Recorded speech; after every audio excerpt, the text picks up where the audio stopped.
qu'est-ce que ces mots veulent nous dire? Si nous pouvons tous participer, essayez un peu de définir ces mots.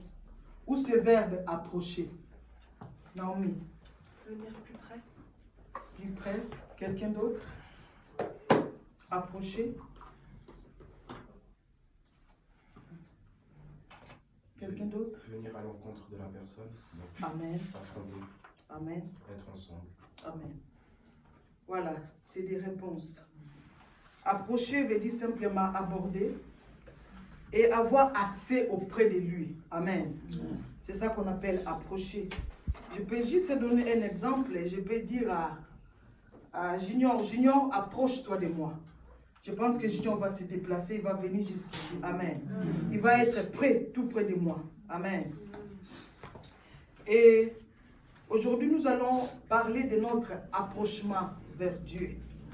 Notre approchement. Parce que le thème, c'est approchons-nous. Et là, nous allons parler comment nous pouvons approcher Dieu. En sachant que Dieu n'est pas un homme. Amen. Yes. On peut s'approcher d'un homme comme on veut. Et on ne peut pas s'approcher de Dieu comme on veut. Amen. On peut dire aussi qu'on peut s'approcher d'un homme. Et je peux donner un exemple d'un président. Si un président t'invite chez lui, je pense que tu vas t'approcher de lui avec respect. Amen. Je pense que tu vas t'habiller comme il faut. Si c'est un homme, tu vas mettre un costume. Et si c'est une femme, tu vas mettre une robe chère.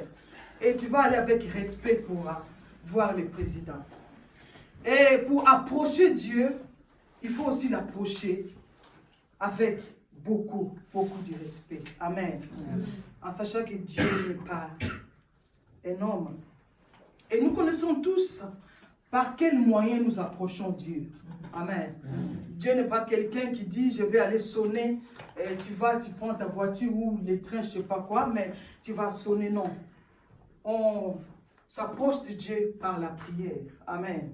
C'est ça notre moyen, tant que chrétien, s'approcher de Dieu. On s'approche de Dieu par la prière. Amen. Yes. Et maintenant, la question se pose, comment nous approchons de lui? Nous approchons de Dieu par la prière. La question se pose, comment tu t'approches et comment je m'approche de Dieu? C'est important. Amen. Amen. Et quelle est notre attitude quand nous venons, quand nous voulons nous approcher de lui? Quelle est notre attitude? Quel est l'état de notre cœur? Quel est l'état de notre pensée? Quand tu veux prier, tu dis je vais prier. Et qu'est-ce qui se passe dans ton cœur? Et qu'est-ce qui se passe dans tes pensées? Alléluia. Et nous allons prendre nos Bibles pour voir un peu ce que la Bible nous dit par rapport à ça. Nous allons lire la parole de Dieu dans Hébreux. Hébreux chapitre 10.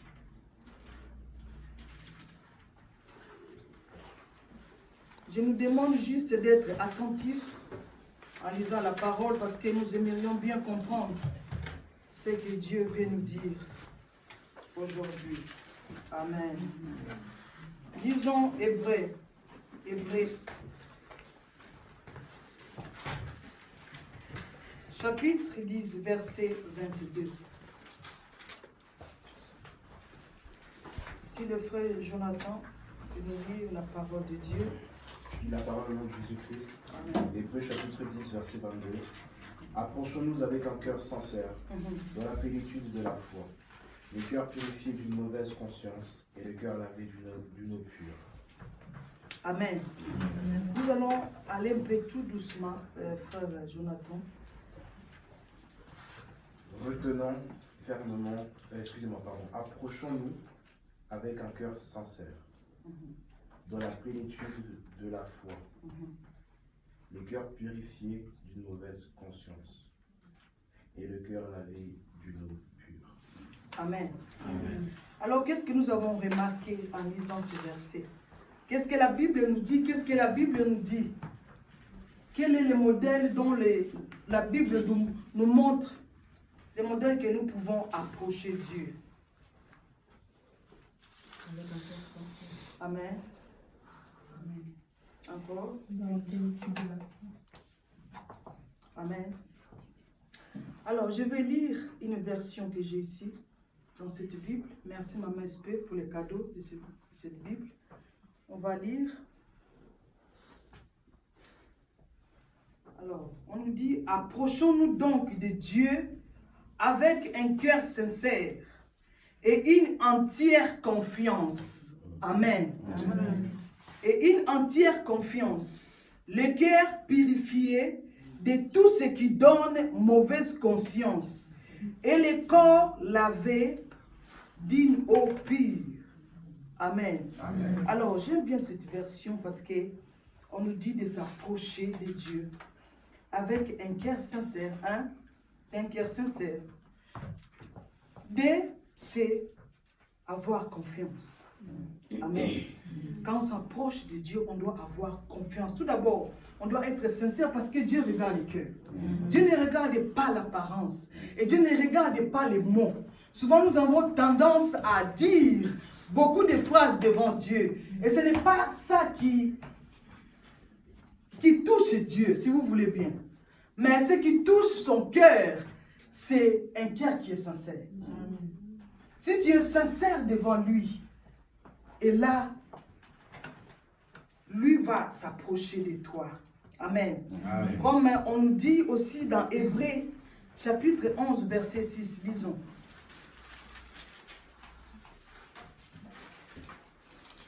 Frère Jonathan. Hébreux chapitre 11, verset 6. Or, sans la foi, il est impossible de lui être agréable. Car il faut celui qui l'approche, car il faut que celui qui s'approche de Dieu croie que Dieu existe et qu'il est le rémunérateur de ceux qui le cherchent. Amen. Amen. Amen. Si tu peux encore relire, frère Jonathan, s'il te plaît. Hébreux 11, verset 6. Or, sans la foi, il est impossible de lui être agréable. Car il faut que celui qui s'approche de Dieu croie que Dieu existe et qu'il est le rémunérateur de ceux qui le cherchent. Amen. Amen. Dans cette version, on nous dit, or, personne ne peut plaire à Dieu sans la foi. En effet, celui qui s'approche de Dieu doit croire que Dieu existe et qu'il récompense ceux qui le cherchent. Amen. Donc la personne qui veut s'approcher de Dieu doit avoir la foi. Cette personne doit croire que Dieu existe. Et cette personne ne va pas s'arrêter là. Mais cette personne doit croire aussi que Dieu récompense ceux qui le cherchent. Amen. Amen. Et c'est ça qui est important. Et comment nous pouvons nous approcher de Dieu? C'est tout d'abord avoir un cœur sincère et de croire que Dieu existe réellement. Ce n'est pas de dire je vais essayer. Je vais essayer de prier ou je vais essayer de demander. Je ne sais pas si vraiment ce Dieu existe. C'est ça que nous écoutons souvent les gens qui disent Seigneur, si tu es réellement là en haut, fais quelque chose. C'est comme si tu doutais. Tu dis si tu es vraiment vivant, fais quelque chose. Mais nous ne pouvons pas dire cela. Nous devons dire Seigneur, je sais que tu existes. Je sais que tu es vivant. Et je sais que tu récompenses tous ceux qui te cherchent. Amen. Et s'approcher de Dieu sans un cœur sincère, sans la foi, c'est une perte de temps. Amen. Amen. C'est pourquoi les chrétiens traitent Dieu de menteur. Parce que tu as demandé une chose à Dieu pendant 20 ans, pendant 10 ans, pendant 5 ans, et tu ne vois pas de résultats. Tu dis, Dieu n'existe pas. Ou Dieu m'a oublié. Ou Dieu n'a pas écouté ma prière. La question est que, quand tu as fait cette prière ou cette demande, quel était l'état de ton cœur. L'état de ton cœur, c'est ça qui compte devant Dieu. Dieu ne voit pas ce qui sort dans nos bouches, mais Dieu voit la source. Dieu voit le cœur. Dieu voit l'état de nos cœurs. Souvent nous demandons des choses, on dit Seigneur, bénis-moi pour que les gens me voient. Seigneur, regarde comme les gens se moquent de moi. Et Seigneur, bénis-moi pour qu'ils puissent fermer leur bouche. J'aimerais nous dire une chose ce matin. Dieu ne nous bénit pas pour que les gens puissent vivre, comme on dit à Lingala, Bakomona. Dieu ne nous bénit pas pour ça. Et quand Dieu nous bénit, c'est pour sa gloire. C'est pour donner gloire à son nom. Parce que tu l'as invoqué, tu l'as demandé. Et la Bible dit, quand tu t'approches de lui avec un cœur sincère, avec foi, et il te récompense. Amen. Et quand lui va te récompenser, c'est pour sa gloire. Ce n'est pas pour les autres. Ce n'est pas pour dire, ils vont voir. Amen. Et dans la Bible, nous allons voir l'histoire des deux femmes. L'histoire des deux femmes, j'ai médité. Ces deux histoires, ça m'a beaucoup touché. Je vis leur façon de s'approcher de Dieu, les deux. Ça m'a interpellé. Amen. Et ces deux femmes, nous connaissons leur histoire. La première femme que nous allons lire, nous allons voir son attitude, c'est Anne. Amen. Prenons 1 Samuel, chapitre 1.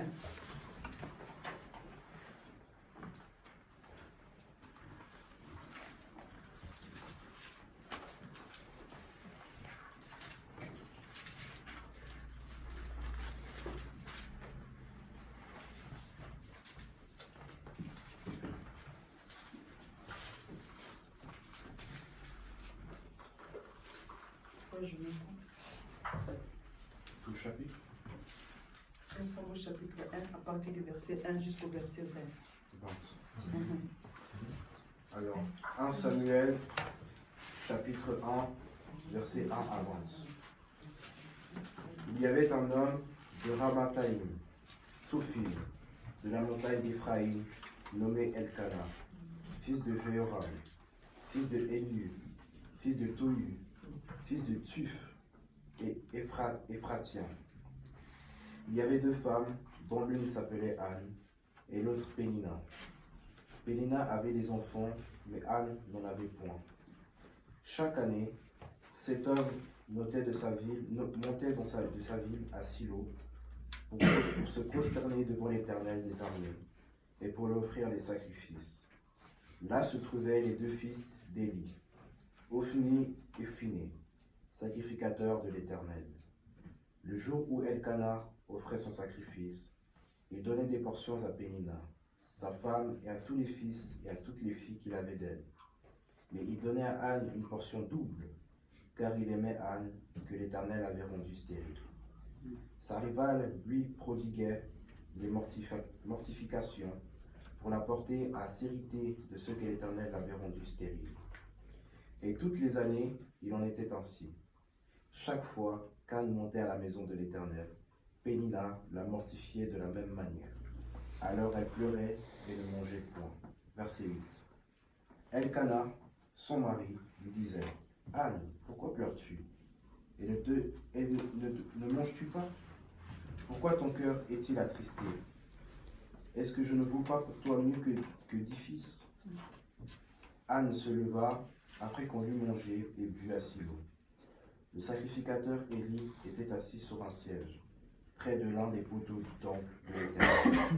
Et, l'amertume dans l'âme, elle pria l'Éternel et versa des pleurs. Elle fit un vœu en disant, « Éternel des armées, si tu daignes regarder l'affliction de ta servante, si tu te souviens de moi, et n'oublie point ta servante, et si tu donnes à ta servante un enfant mâle, je le consacrerai à l'Éternel pour tous les jours de sa vie, et le rasoir ne passera point sur sa tête. » Comme elle restait longtemps en prière devant l'Éternel, Élie observa sa bouche. Anne parlait dans son cœur, et ne faisait que remuer les lèvres. Mais on n'entendait point sa voix.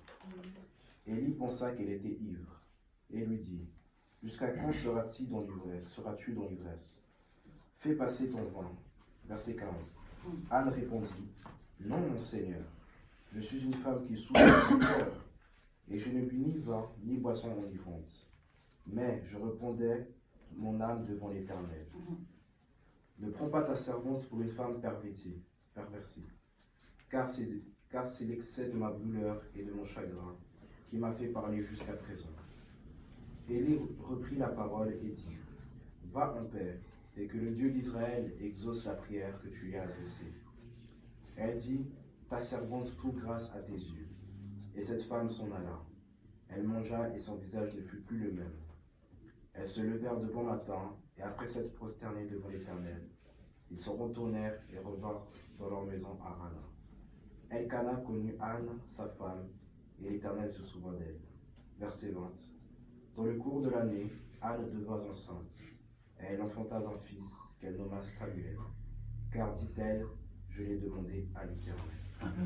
Amen. Amen. Amen, amen. Amen. Nous avons suivi la lecture. Nous connaissons tous l'histoire de Anne. Anne était stérile. Et j'aimerais qu'on puisse aller au verset 7 pour regarder un peu l'attitude de Anne. La Bible nous dit ceci, toutes les années en allant de même, chaque fois que Anne montait à la maison de l'Éternel, Pénina, sa rivale, la provoquait. Amen. Donc chaque fois que Anne s'approchait de Dieu, Pénina, sa rivale, la provoquait. Vous savez ce qui m'a touché chez cette femme, Anne. Anne n'a pas répondu à sa rivale. Anne n'a pas dit, je vais réagir. Malgré les moqueries, malgré les provocations de Pénina, mais Anne a continué toujours à s'approcher de Dieu. Amen. C'est ça qui m'a touché. Parce que nous avons lu l'histoire et compris aussi l'histoire que son mari l'aimait. Amen. Donc Anne avait l'amour de son mari. Donc elle avait aussi quelque part un pouvoir de dire quelque chose à Pénina. Elle avait ce pouvoir-là. Mais Anne n'a pas utilisé ce pouvoir. Parce que en disant que c'est mon mari, oui, il m'aime. Mais ce que j'ai, mon problème, ma situation ne demande pas l'intervention de mon mari. Amen. Ma situation, je dois m'approcher de Dieu. Je dois m'approcher. Même si Pénina me provoque. Mais moi, Anne, je sais. Alléluia. Donc, Anne, dans son cœur, elle était sincère. Elle avait la foi de dire, je vais continuer à m'approcher. Parce que je ne m'approche pas d'un homme. Je pense qu'Anne a fait des années avec son mari. Son mari n'arrivait pas à lui donner des enfants. Mais là, elle a compris, elle a dit, je dois m'approcher de Dieu. Et elle s'est approchée d'un cœur sincère. Elle s'est approchée avec foi. Et tout ce que Pénina disait, pour Anne, c'était, dis ce que tu veux dire. Mais moi, je vais aller, je vais m'approcher de celui qui peut mettre terme, de celui qui peut mettre fin à ma situation. Et je vais m'approcher de celui qui va mettre un point. Pour Anne, c'était juste, Pénina, elle mettait juste des virgules dans sa vie. C'est ça qu'elle a compris. Elle a dit, elle met des virgules, mais je vais m'approcher de celui qui va mettre un point. Amen. Et Anne était sincère. Elle montait à la maison de l'Éternel pendant que Pénina, sa rivale, l'a provoquée. Et au verset 13, la Bible nous dit, devant l'Éternel, Anne parlait. Amen. Amen. Lisons un peu nous tous. Le verset 13. Anne parlait dans son cœur et ne faisait que remuer ses lèvres.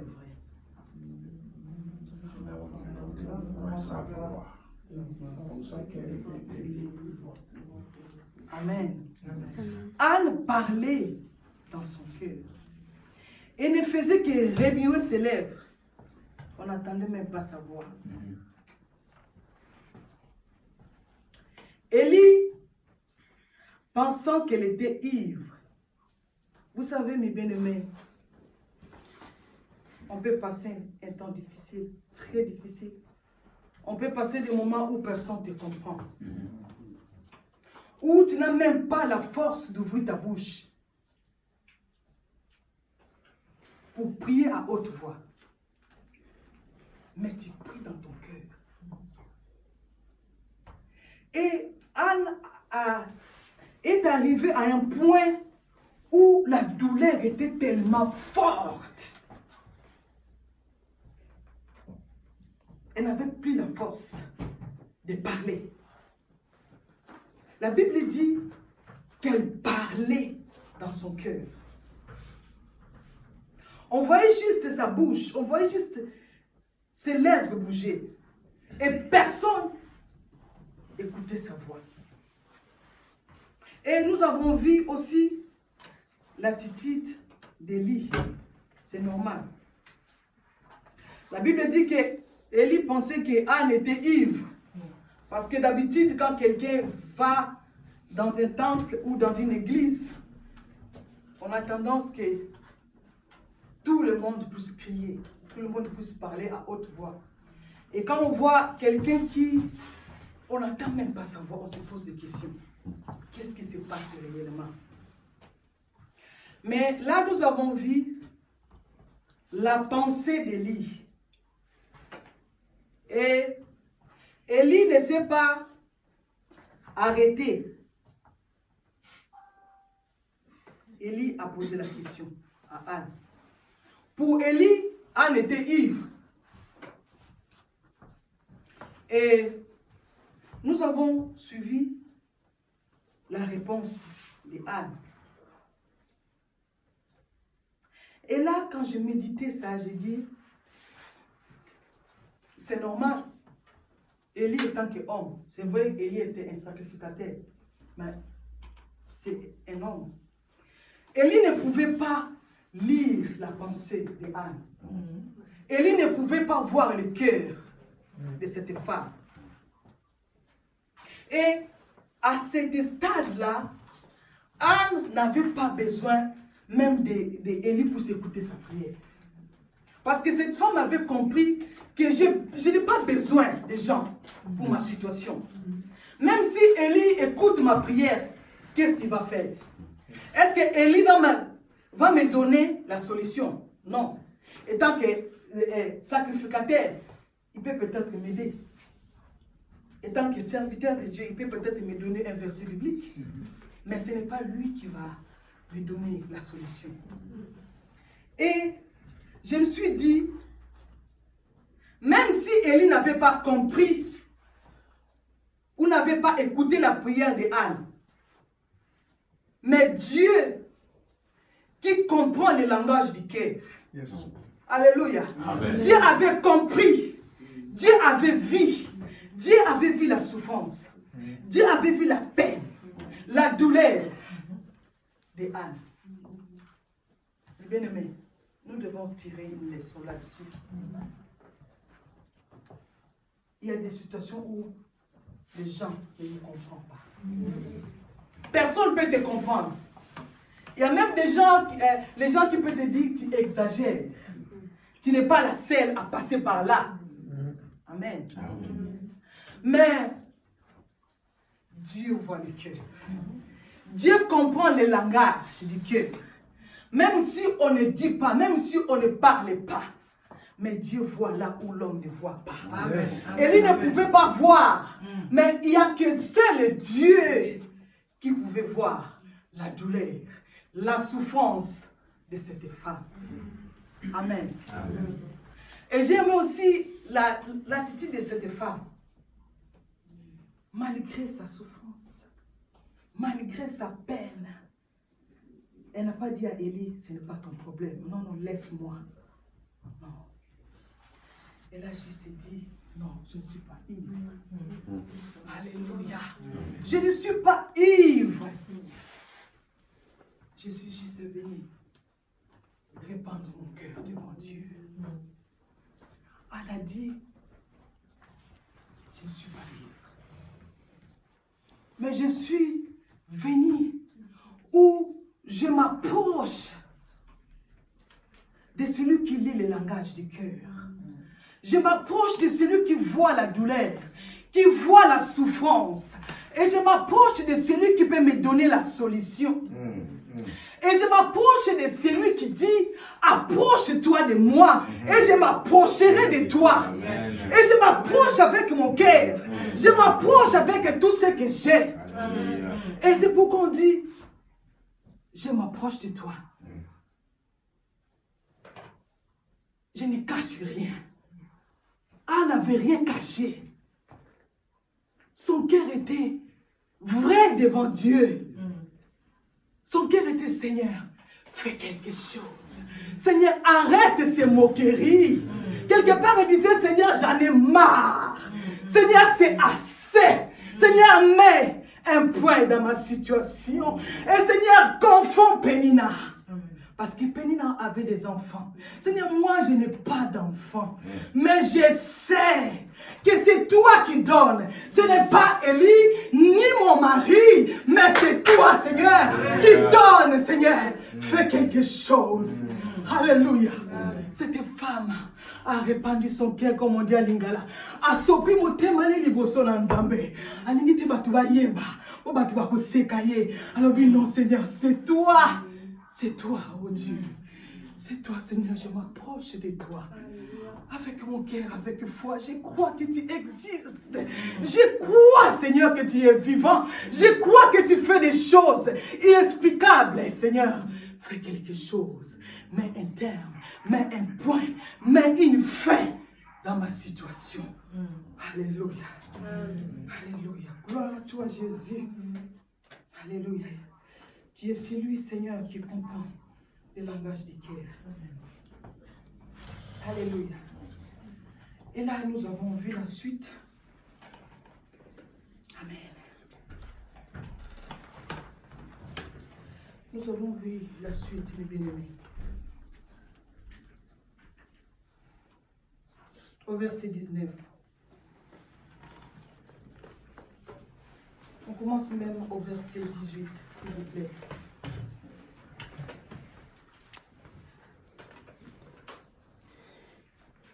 Papa Rémi. Elle dit, donc c'est Anne qui répond à Élie, elle dit que ta servante trouve grâce à tes yeux. Et cette femme s'en alla. Elle mangea et son visage ne fut plus le même. Ils s'élevèrent le beau matin et après s'être prosternés devant l'Éternel, ils s'en retournèrent et revinrent dans leur maison à Rama. Amen. Amen. Amen. Amen. Au verset 20, la Bible nous dit, on va venir au verset 20. Ah, ok. Elles s'en retournèrent et revinrent dans leur maison à Rama. Elkana connut Anne, sa femme, et l'Éternel se souvint d'elle. Verset 20. Dans le cours de l'année, Anne devint enceinte.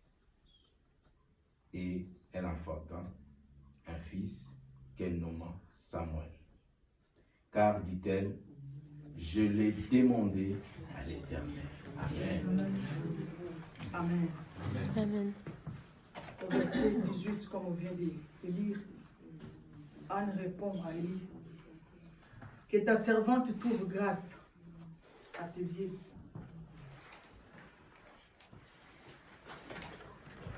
La Bible dit que cette femme s'en alla et s'est remise à manger. Amen. Amen. Avant même de recevoir la réponse de Dieu. La Bible dit qu'avant, la Bible nous dit que Anne ne mangeait plus. Mais après avoir s'approché de Dieu. Alléluia. Amen.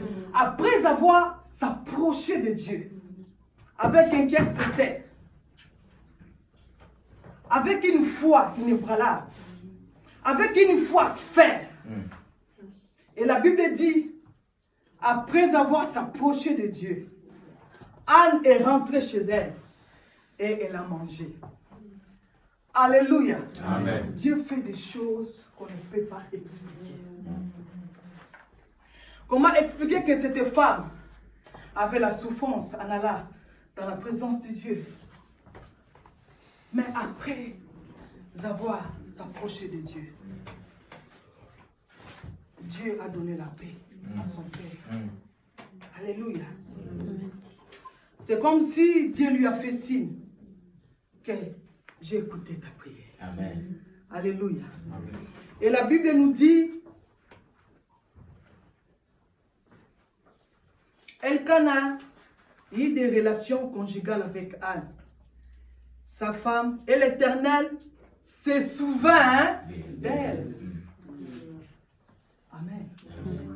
L'Éternel se souvint d'elle.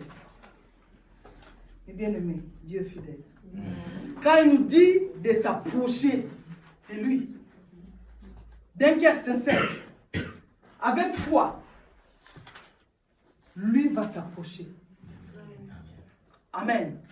Anne s'est approchée de Dieu. Et Dieu aussi s'est approché de lui. Alléluia. La Bible dit, dans le cours de l'année, Anne devint enceinte. Et elle mit au monde un fils qu'elle appela Samuel. Car, dit-elle, je l'ai demandé à l'Éternel. Amen. Je l'ai demandé à l'Éternel. Je l'ai demandé à l'Éternel. Je me suis approché de l'Éternel. Et il s'est approché de moi. Et voilà, c'est Dieu a donné la solution à ma situation. Amen. Et c'est Dieu a mis fin. Et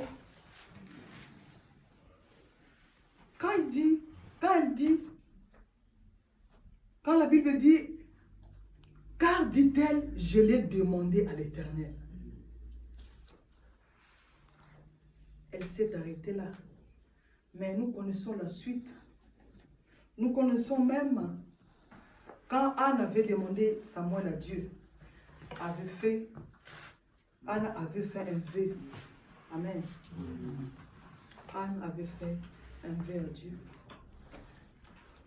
Et malgré les moqueries de Pénina, de sa rivale,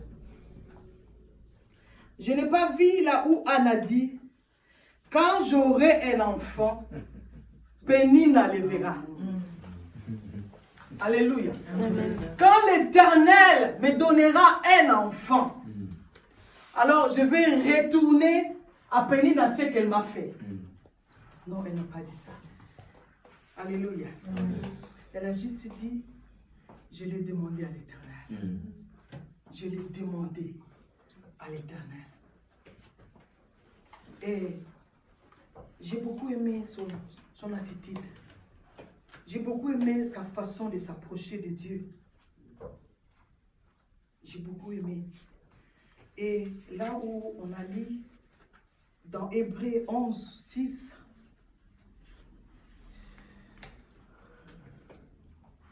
quand on s'approche de Dieu avec foi, quand on croit à son existence, ce Dieu-là nous récompense. Amen. Et Dieu a récompensé Pénina. Pardon. Anne. Que Dieu soit loué. Amen. Nous allons lire la deuxième histoire qui se trouve dans Marc.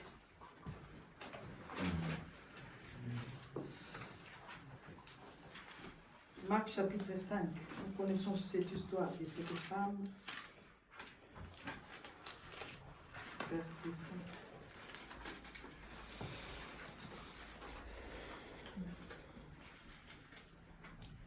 Marc chapitre 5, à partir du verset 24 au verset 34.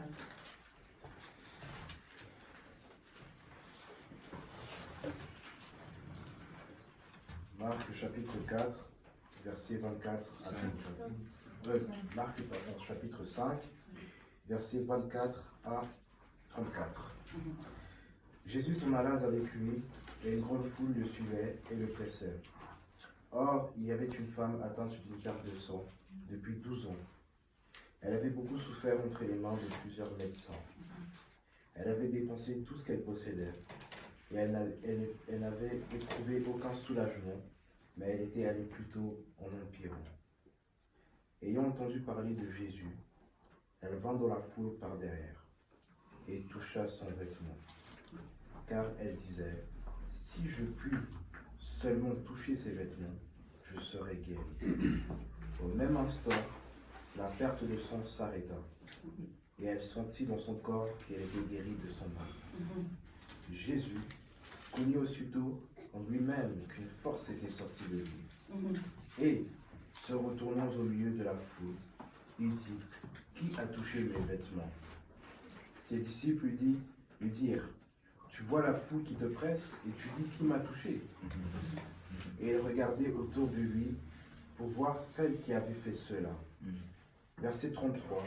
La femme, effrayée et tremblante, sachant ce qui s'était passé en elle, vint se jeter à ses pieds. Et elle lui dit toute la vérité.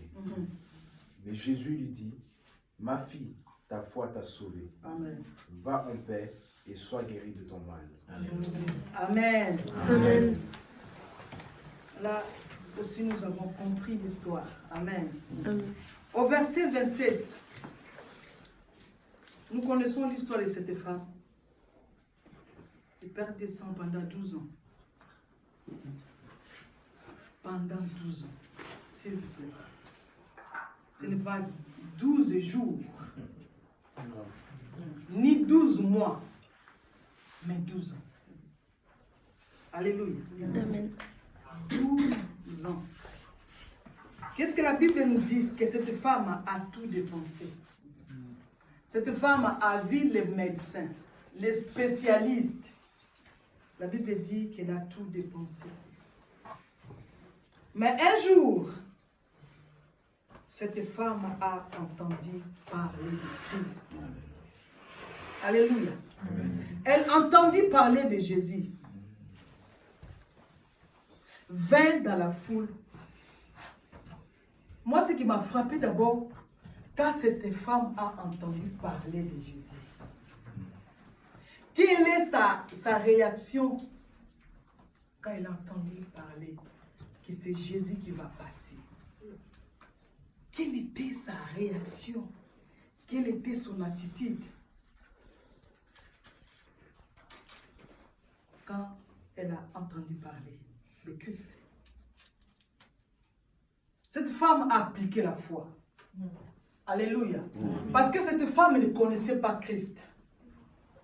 Cette femme n'était pas chrétienne. Mais elle a juste entendu parler de Jésus. Et cette femme a appliqué sa foi.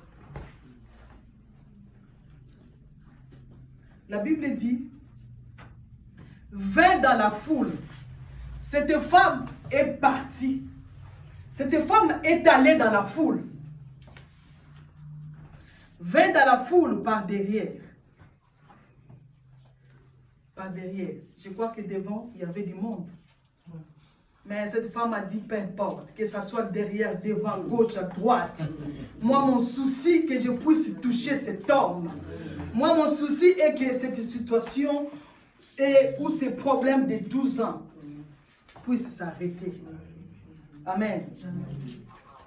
Vint dans la foule par derrière. Et la Bible dit, et toucha son vêtement. Je me suis posé cette question. Comment cette femme a eu la pensée de toucher les vêtements de Jésus? Pourquoi pas cette femme a crié, Seigneur, regarde ma situation. Jésus, écoute-moi. Jésus, arrête-toi. J'ai un problème grave. J'ai une situation où je vais t'expliquer. Je me suis posé cette question.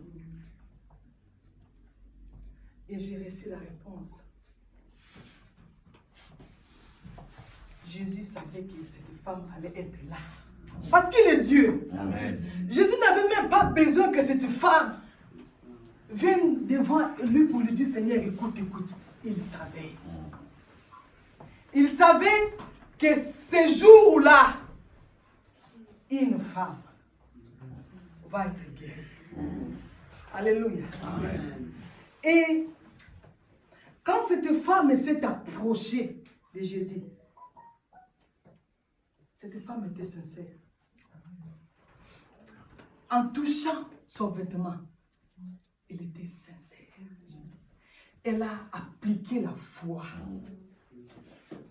En touchant seulement, elle s'est dit qu'il est le Seigneur, il est le Sauveur. J'ai entendu parler de lui. J'ai entendu que c'est lui qui guérit toutes sortes de maladies. Donc, il est capable aussi de guérir ma maladie. Ma maladie où j'ai dépensé tous mes biens. Mais je sais que cet homme est capable de changer ma situation. Et elle a juste touché. Elle a appliqué sa foi. Et elle s'est dit, la Bible dit au verset 28, car elle se disait, alléluia, Dieu qui voit le langage du cœur, elle se disait, même si je touche que ces vêtements, je serai guéri. Alléluia. Amen. Quelle foi. Quelle foi une personne qui ne connaît pas Christ. Qui se dit, si je touche même son vêtement, je serai guéri. Waouh! Quelle foi! Je sais qu'il est Seigneur. Je sais qu'il est le Créateur. Je sais qu'il voit tout. Je sais qu'il sait tout. Il connaît tout. Je sais aussi qu'il connaît ma situation. Si je touche seulement son vêtement, je serai guéri. Alléluia. Amen. Et la Bible dit, en l'instant même, pas après une minute, ni 10 minutes ou une heure, en l'instant même.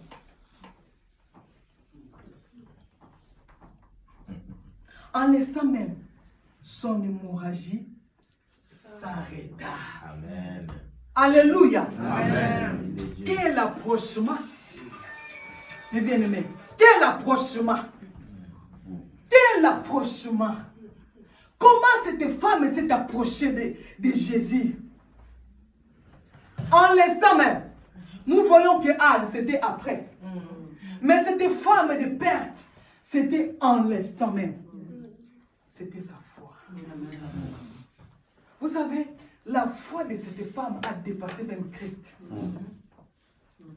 Parce que, avant la guérison de cette femme, si nous lisons avant, nous voyons qu'il y avait beaucoup de miracles. Mais souvent, c'est les gens qui appelaient Jésus. Les gens qui avaient besoin de Jésus pour recevoir les guérisons. Mais cette femme n'a pas appelé Jésus. Cette femme a dépassé ce que les autres ont fait. Alléluia. Elle a dépassé. Elle est allée au-delà. Elle s'est dit, si je touche, parce que je sais qu'il est le Seigneur. Je sais qu'il est le Sauveur. Je sais qu'il est le guérisseur. Je sais que c'est celui-là. C'est lui, pas un autre. Ce n'est pas ses disciples, mais c'est lui. Si je touche même à son vêtement, je serai guéri. La Bible dit, en l'instant même. En l'instant même. Alléluia.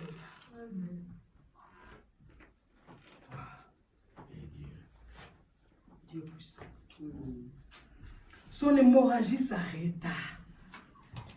Et la Bible dit, elle s'est sentie dans son corps qu'elle était guérie de son mal. Alléluia. Amen.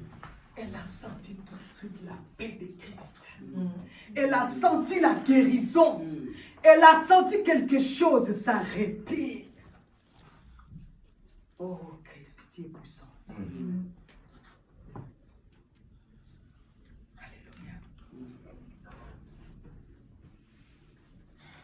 Jésus s'est rendu aussitôt compte qu'une force était sortie de lui. Voilà. Une force. Donc cette femme a fait sortir une force. Alléluia. Christ étant que Dieu, étant que Seigneur, sentir une force sortir de lui, c'est que cette femme avait une grande foi qui a fait sortir une force. Jésus a dit, j'ai senti une force sortant de moi. Alléluia. Une force qui a tout de suite guéri cette femme. Une force de guérison. Il s'est tourné au milieu de la foule et dit, qui a touché mes vêtements? Alléluia. Qui a touché mes vêtements? Je ne pense pas que cette femme était la seule à être tout autour de Christ. Il y avait du monde, il y avait des femmes, il y avait des hommes aussi qui avaient besoin de guérison, aussi qui avaient besoin de voir Christ. Je pense aussi qu'il y avait des hommes et des femmes qui avons aussi touché Jésus. Mais rien n'est sorti. Alléluia. Rien n'est sorti. Aucune force qui est sortie de Christ.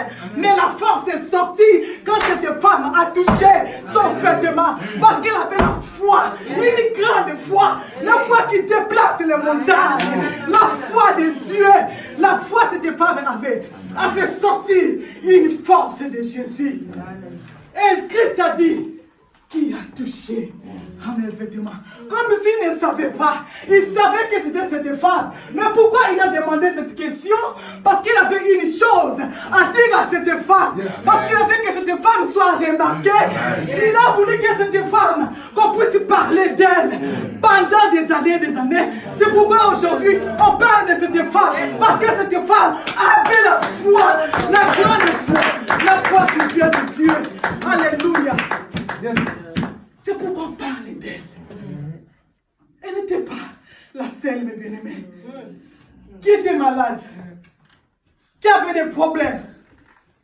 Il y avait du monde. Mais cette femme a fait sortir une force à cause de sa foi.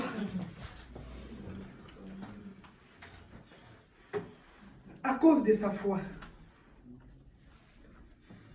Alléluia. Seigneur, accorde-nous la grâce d'avoir cette foi. Alléluia. Qui a touché mes vêtements? Ses disciples lui disent, tu vois la foule qui te presse. Et tu dis, qui m'a touché? Jésus regardait autour de lui pour voir. Celle qui avait fait cela, elle avait juste besoin de dire moi cette femme. Comme si Christ avait besoin de lui dire bravo. Bravo, tu es une femme de foi. Ce n'est pas que Christ ne savait pas. Et la Bible dit, la femme effrayée et tremblante.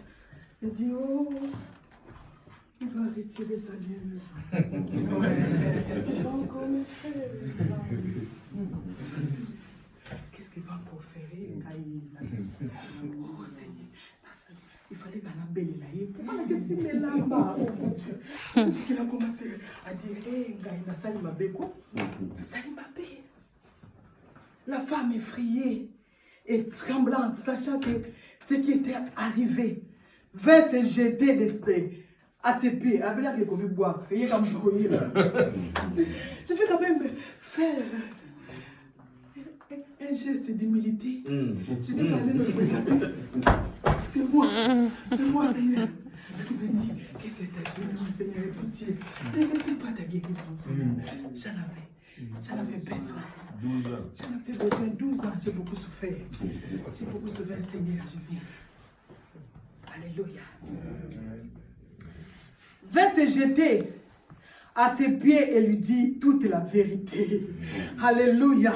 Elle a dit toute la vérité, Seigneur. C'était moi. Seigneur, ne cherche pas loin.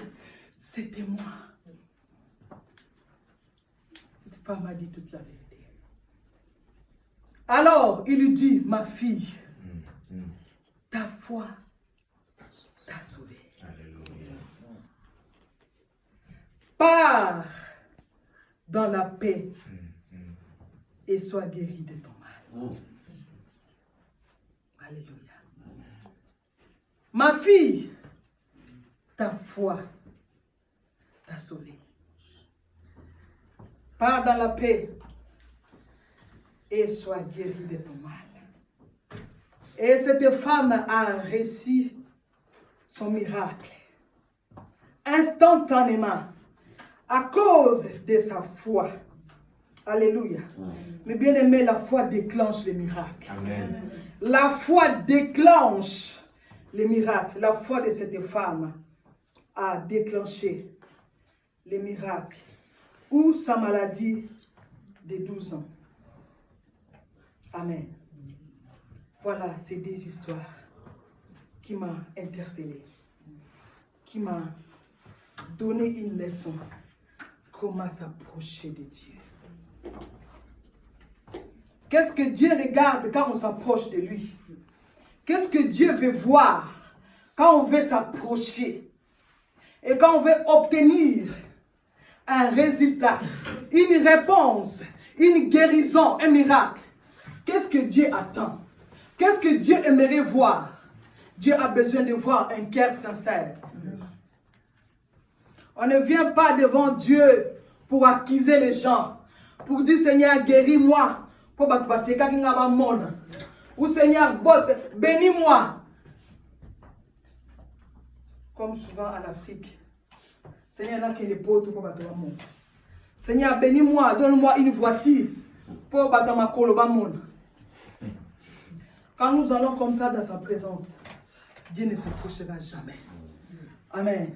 Parce que là, ce n'est pas pour donner gloire à son nom.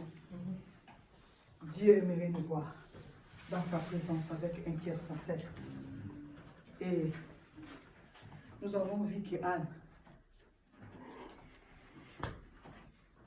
n'a pas eu la force d'insulter sa rivale. Anne a donné juste gloire à l'Éternel.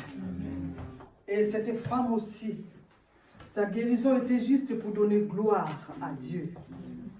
Et c'est ça que Dieu veut de nous. Dieu veut que tout ce qu'il va faire au travers de nous, que tout soit d'abord pour sa gloire.